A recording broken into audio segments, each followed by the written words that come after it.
اس بیماری جو اس وقت بڑی تیزی سے دنیا میں پھیل رہی ہے، اس کا ایک بہت بڑا سبب زنا، عورت اور زانی مرد، ان کی وجہ سے معاشرے میں ایڈز پھیل رہی ہے۔ تو یہ جان لیوا اور تباہ کن امراض ہیں جن کا سبب زنا ہوتا ہے۔ اسی طرح ایک دوسرا بڑا سبب جو اس بیماری کا بنتا ہے وہ ہم جنس پرستی۔ اب ہم جنس پرستی سے مراد کہ مرد کا مرد سے اپنی جنس خواہش پورا کرنا، عورت کا عورت سے اپنی جنس خواہش پورا کرنا۔ اللہ تبارک و تعالی فی القرآن المجید والفرقان الحمید وَلَا تُلْقُوا بِأَيْدِيكُمْ إِلَى التَّهْلُكَةِ أَعُوذُ بِاللَّهِ السَّمِيعِ الْعَلِيمِ إِنَّ اللَّهَ وَمَلَائِكَتَهُ يُصَلُّونَ عَلَى النَّبِيِّ يَا أَيُّهَا الَّذِينَ آمَنُوا صَلُّوا عَلَيْهِ وَسَلِّمُوا تَسْلِيمًا الصلاة والسلام عليك يا رسول الله وعلى آلك وأصحابك يا حبيب الله الصلاة والسلام عليك يا سيدي يا رحمة للعالمين وعلى آلك وأصحابك يا محبوب رب العالمين رب اشرح لي صدري ويسر لي أمري واحلل عقدة من لساني يفقهوا قولي۔ آج یہ متصبر ہے،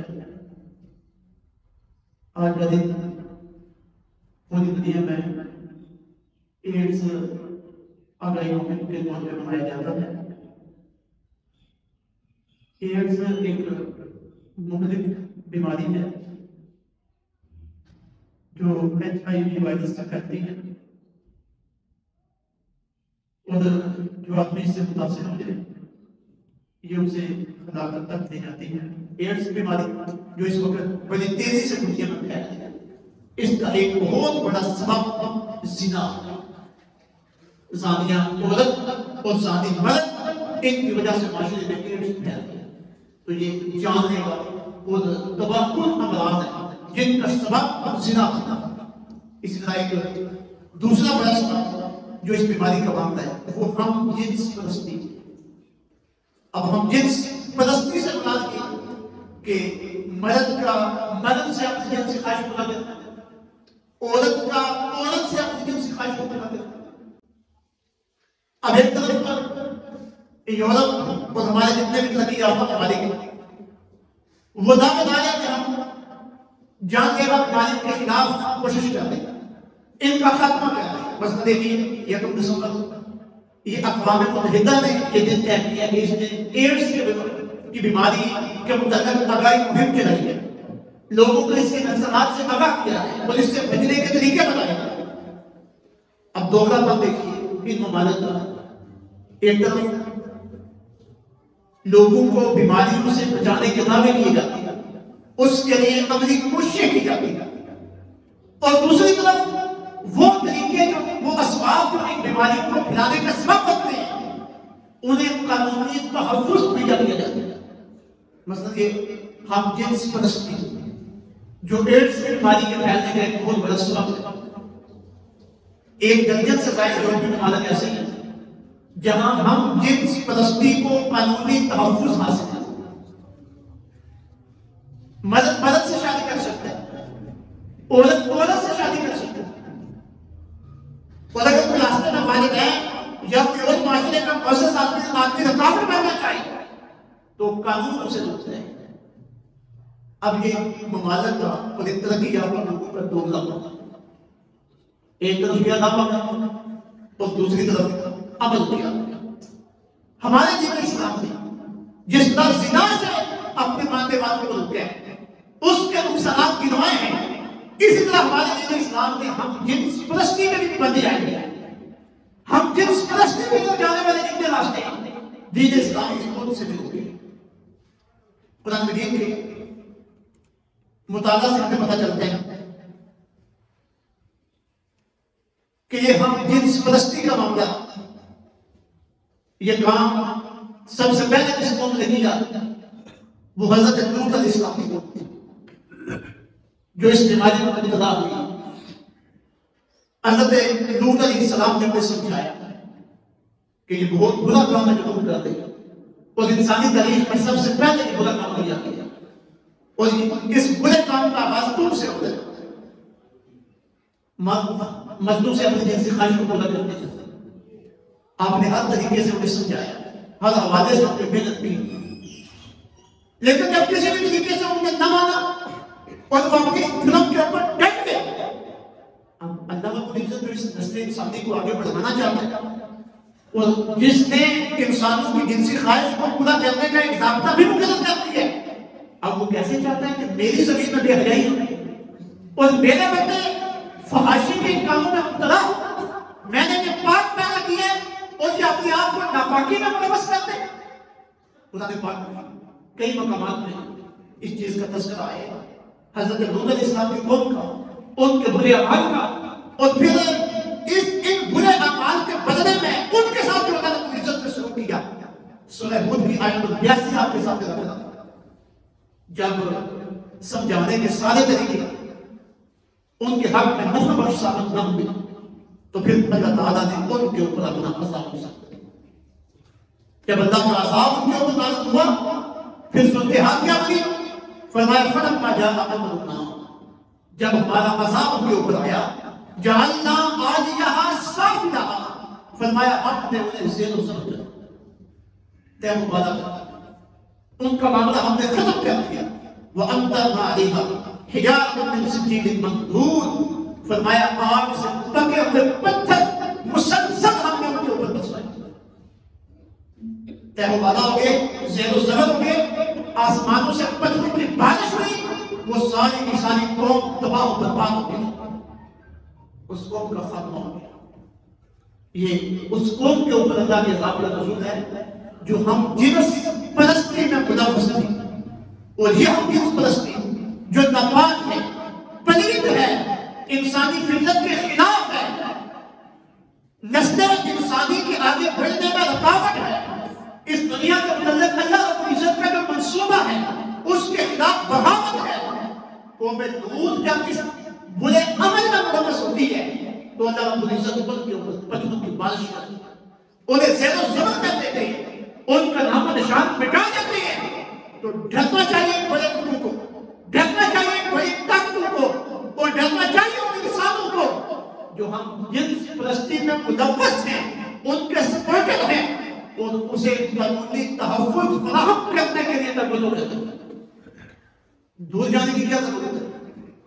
وطن عزیز پاکستان میں مغرب سے متاثر اور ہمارے جدید ترین یافتہ تعلیمی اداروں میں بیٹھا ہوا اور حکومتی ایوانوں میں بیٹھا ہوا ایک بہت بڑا طبقہ ایسا ہے جو وطن عزیز میں ہم جنس پرستی کو قانونی تحفظ دینے کے لیے مسلسل محنت کر رہا ہے، مسلسل کوشش کر رہا ہے، اور میڈیا کے ذریعے، سوشل میڈیا کے ذریعے ہمارے بچوں اور ہمارے بچیوں کی کو ترغیب دی جاتی ہے اور ان کی ذہن سازی کی جاتی ہے کہ نکاح میں کیا ہوگا، نکاح کو ہمارے دھیان ہے، نکاح کر کے تمہارے اوپر ذمہ داریاں عائد ہوں گی، آگے تمہاری اولاد ہوگی، اولاد کو پالنا، انہیں بڑا کرنا، انہیں بڑھانا، انہیں اپنے قدموں پہ کھڑا کرنا، یہ بڑی مشکل کام ہے۔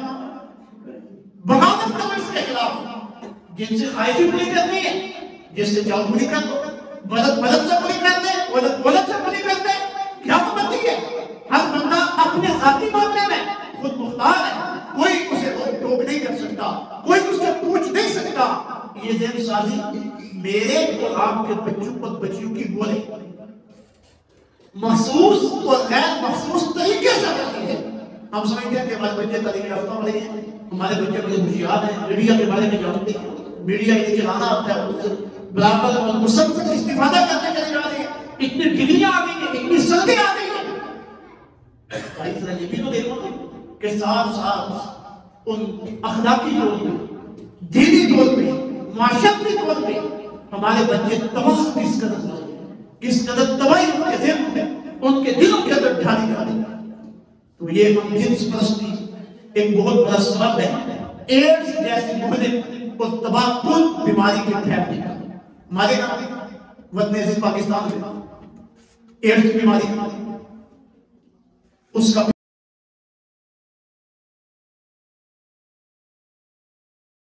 تحقیق کی گئی، انٹرنیٹ پہ موجود ہے، اس کے مطابق تقریباً 1,65,000 لوگ ایسے ہیں ہمارے وطن میں جو ایڈز جیسی اس بیماری میں مبتلا ہیں۔ اور ہمارے یہاں ایڈز جیسی بیماری کے پھیلنے کا سب سے بڑا سبب جنسی تعلقات اور ناجائز جنسی تعلقات۔ 38.4% ہمارے ملک میں جو ایڈز کی بیماری میں مبتلا لوگ ہیں، ان میں یہ ایڈز کا وائرس استعمال شدہ سرنج کے ذریعے پہنچے۔ 3.2% ایسی ہیں خواتین جن کے اندر ایڈز کا وائرس پایا گیا، یہ سیکس ورکر خواتین، یعنی جو اپنی عزت بیچتی ہیں اور پیسے دے کر وہ زنا کا دھندا چلا رہی ہیں۔ 3.2% ایڈز کا وائرس ان کے اندر اس کی تشخیص ہوئی۔ ذمہ داری یہ ہے کہ ہم بیماریوں سے بچیں۔ جن چیزوں کے استعمال سے، پہننے سے، کھانے سے بیماریاں پیدا ہوتی ہیں، ان چیزوں سے بچتے رہیں۔ اور پھر اگر کوئی بیماری لگ گئی ہے تو جس حد تک ممکن ہو اس بیماری سے بچنے کے لیے علاج کریں، دوائی استعمال کریں، اور کسی ماہر ڈاکٹر اور طبیب کی طرف سے جو پرہیز بتایا جائے وہ پرہیز میں کریں۔ جب ملک کا ایسے کام کرنا جو بیماری کی طرف لے کے جانے والے ہیں، یا بیماری لگ جائے اور اس کی علاج کا اہتمام نہ کرنا، یہ خود اپنے آپ کو ہلاکت میں ڈالنا ہے۔ قرآن مجید سورہ بقرہ کے 195 میں ارشاد باری تعالیٰ ہے وَلَا تُلْقُوا بِأَيْدِيكُمْ إِلَى التَّهْلُكَةِ، فرمایا خود کو ہلاکت میں مبتلا نہ کرو، اپنے آپ کو ہلاکت میں نہ ڈالو۔ مطلب یہ کہ اپنی حفاظت کرو اور اپنی حفاظت کے انتظام کرو، اہتمام کرو۔ اور کوئی ایسا کام جو تمہارے جسم کی بیمار کرنے والا ہے، اسے نقصان پہنچانے والا ہے، تمہیں نقصان کرنے والا ہے، اس سے خود کو بچا کے رکھو۔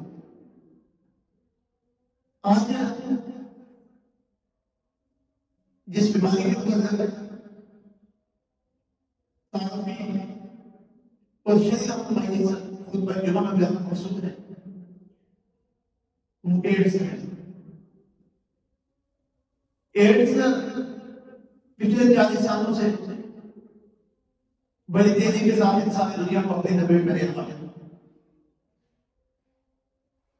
اس وقت تک 8.56 لاکھ لوگ اس بیماری میں مبتلا ہو چکے ہیں،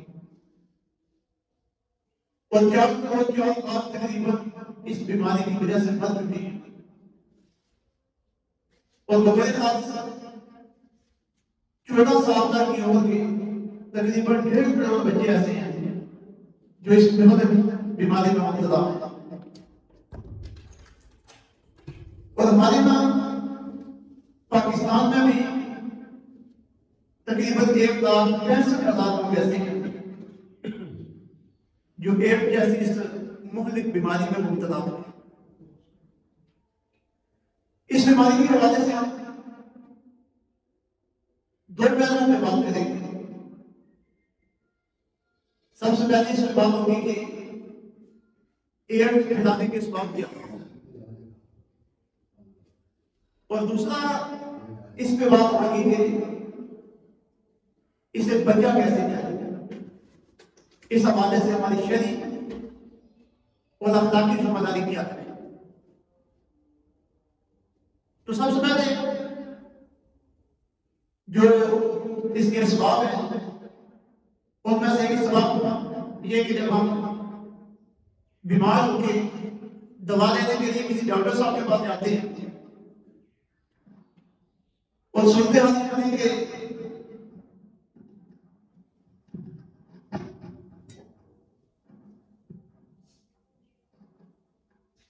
انجیکشن کے بغیر اس بیماری کا علاج ممکن نہ ہو، تو ڈاکٹر صاحب سستی کا مظاہرہ کریں اور ایک ہی سرنج سے سب لوگوں کو انجیکشن لگانا شروع کر دیں. جب ایک بندے کو انجیکشن لگایا گیا اس کے جسم کے اندر جو مغلق پر شدید وائرس تھے وہ سرنج کے ساتھ لگے. جب اسی سرنج کے ساتھ کسی دوسرے کو انجیکشن لگایا گیا تو وہ کسی سے منتقل ہو گیا. ایڈز جو دنیا میں پھیل رہا ہے اس کی ایک وجہ استعمال شدہ سرنج کے ساتھ انجیکشن لگانا ہے. دوسری وجہ ایڈز کی جو اس وقت تک ہمارے سامنے آئی ہے وہ خون کی منتقلی ہے. جب ایک آدمی سے کسی ضرورت کے وقت دوسرے آدمی کی طرف منتقل کیا جائے تو اگر پہلے آدمی میں اس کا وائرس موجود تھا تو وہ دوسرے میں منتقل ہو جاتا ہے. تیسری وجہ اس کی وہ ماں جو خود اس بیماری میں مبتلا ہے جب وہ اپنے بچوں کو دودھ پلاتی ہے تو اس کے ذریعے بھی اس کا وائرس میں منتقل ہو جاتا ہے. اور چوتھے نمبر پہ جنسی تعلقات،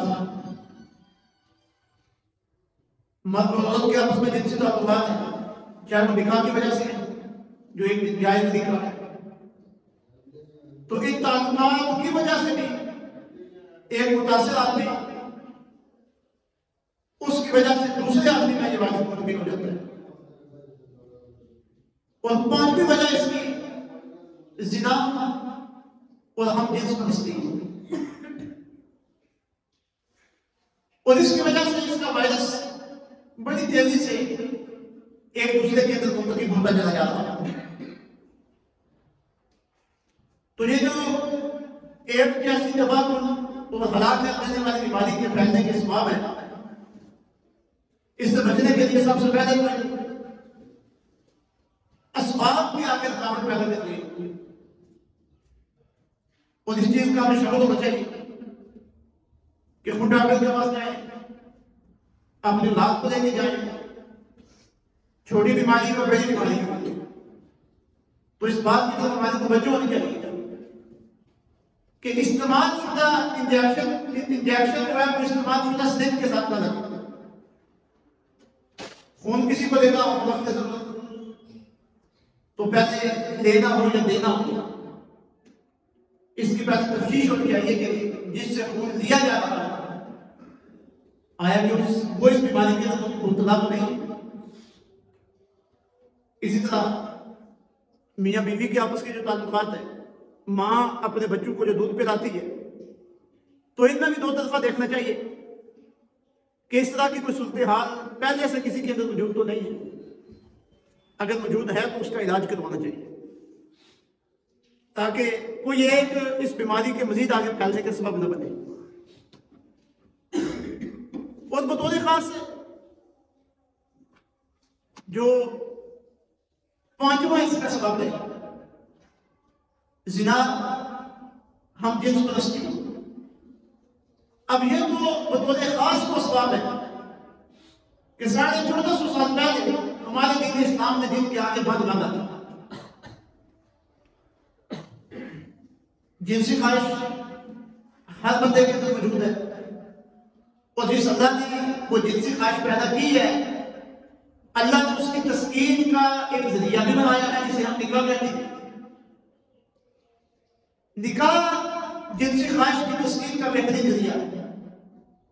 اس سے انسانوں کی عزت محفوظ ہوتی ہے، اس سے انسانی نسل بھی پھیلتی ہے، اس سے انسان کے عزت و وقار میں اضافہ ہوتا ہے. انسان ایک ذمہ دار شہری کی حیثیت سے معاشرے میں زندگی گزارنے کے قابل ہوتے ہیں. جب اس کے برعکس زنا کا راستہ اختیار کیا جائے تو جو لوگ نکاح کی بجائے زنا کو ترجیح دیتے ہیں وہ لوگ معاشرے کے لیے وبال جان بن جائیں گے.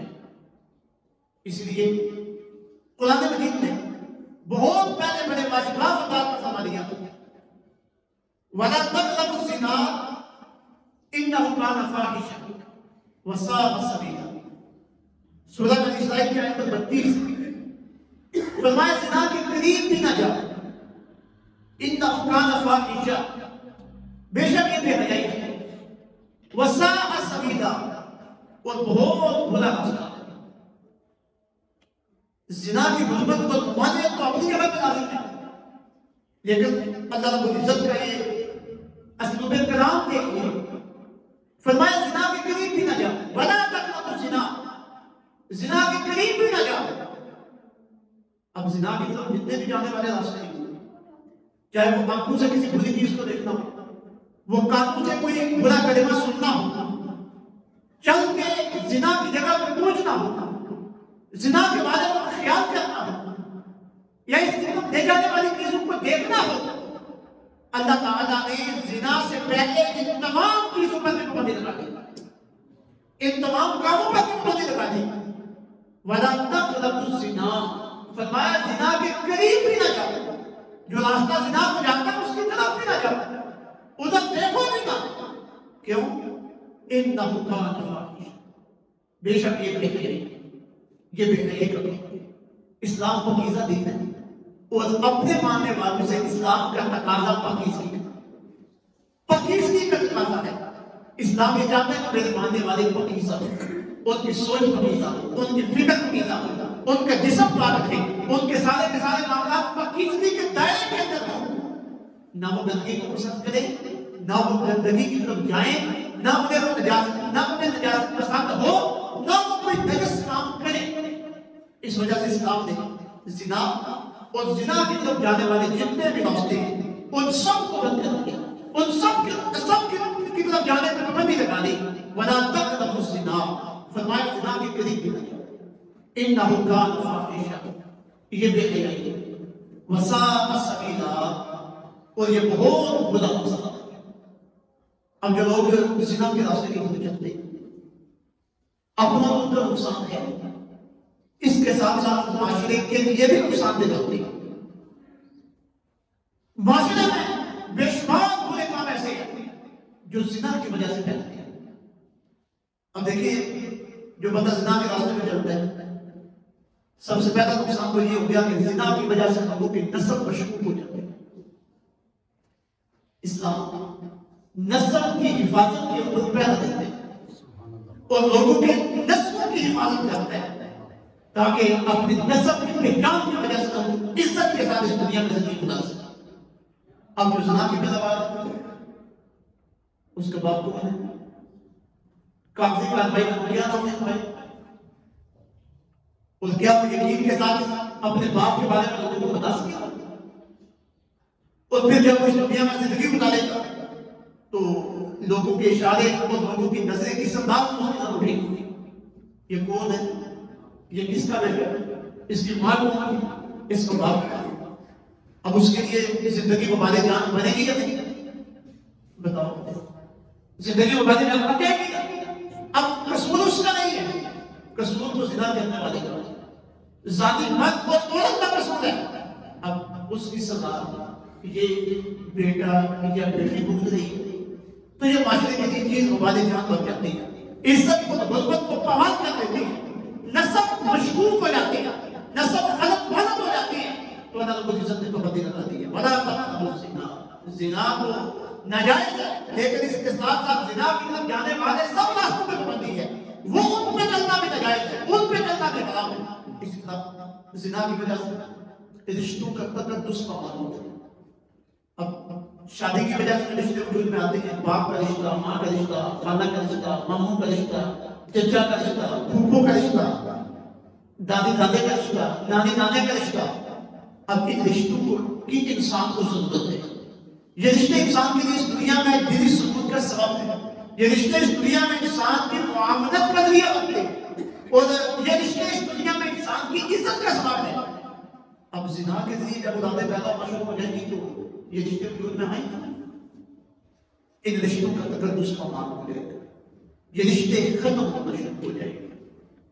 اسی طرح ایک عورت ہے، اس کے لیے اس دنیا میں بہت بڑی پناہ اس کی رشتہ داریاں ہیں، خاوند کا رشتہ، بیٹے کا رشتہ، بھائی کا رشتہ، بہن کا رشتہ، سسرالی رشتہ، اور باقی جتنے بھی رشتے ہیں، یہ ایک عورت کی پناہ گاہ ہے۔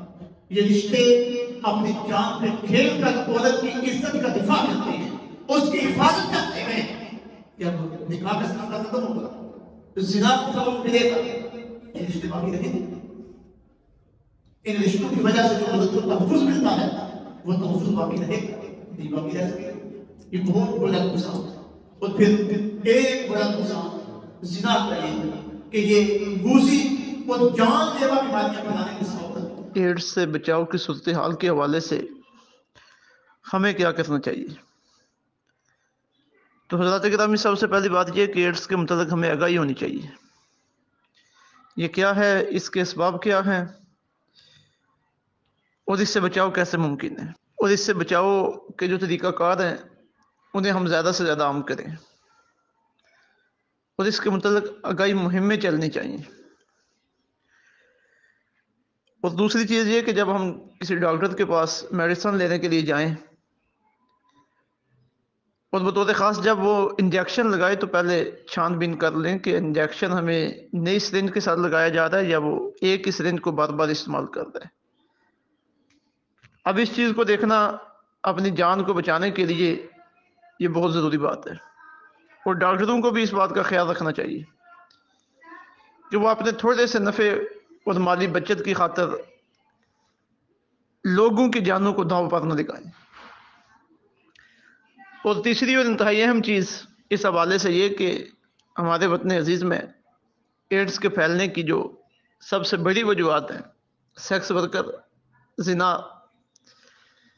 ہم جنس پرستی،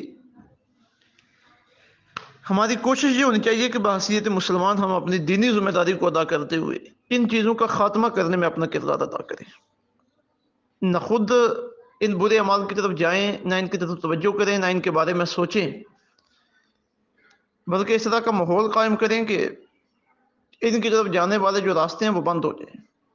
اور بطور خاص ہماری جو نئی نسل ہے، ہماری اولادیں ہیں، ہمارے گھر کے اندر ایسا ماحول ہونا چاہیے کہ ہمارے بچوں کی تربیت اس طرح کی ہو کہ بنیادی طور پہ انہیں یہ چیزیں اپنے لیے نقصان دہ نظر آئیں،